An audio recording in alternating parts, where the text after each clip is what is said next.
All right, shalom, Israelites. This is a message from the Israelite Brotherhood.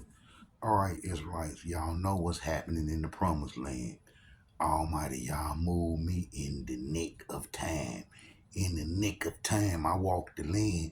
The first Israelite to walk the land asking for our release with a plan.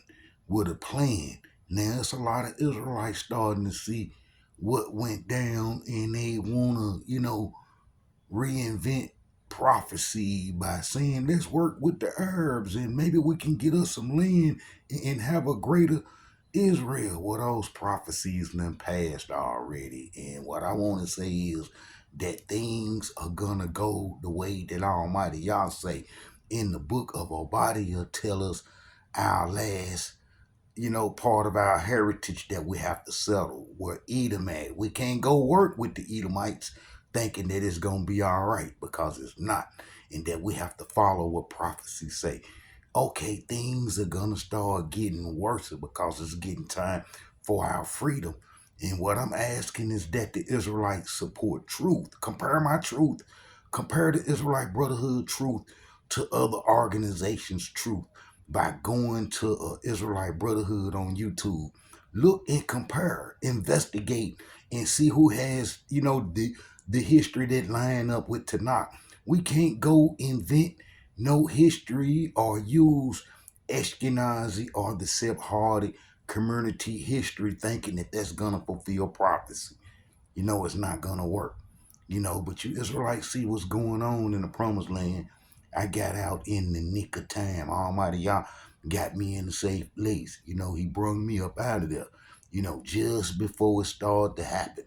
But I walked the whole land trying to get them folks to listen and understand and to work with the Israelite Brotherhood plan on settlement. I'm here to tell you when they open the door, and if it's any other Israelite organization that they work with that don't have truth, it's gonna fail.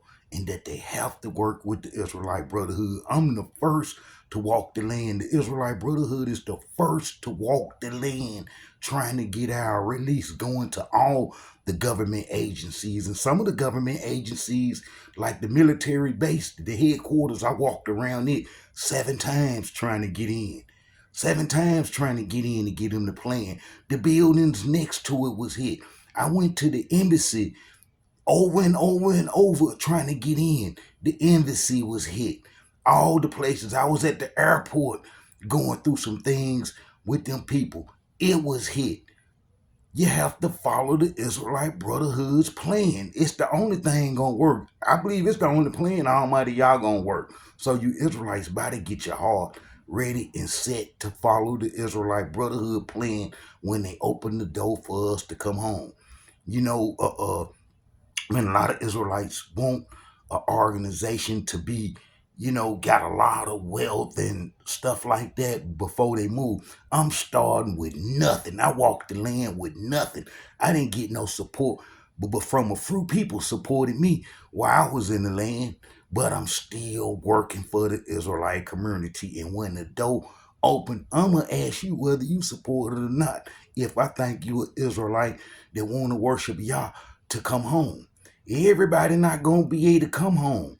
Every Israelite organization is not going to be able to come home because their doctrines, they believe in YAHs, they believe in all kind of old stuff. Demigod worship is what I call it. And then that's like those Israelites that's there in Demona that snuck in through the back door and ain't coming in by prophecy. Man, it's a whole lot of things that we're going to have to straighten out and get right basically when we settle in the land. But like I say, you Israelites, brother, you Israelites gonna have to follow the Israelite Brotherhood's way when the time come. It gonna have to follow the Israelite Brotherhood's plan, else it ain't gonna work. I'm here to tell you.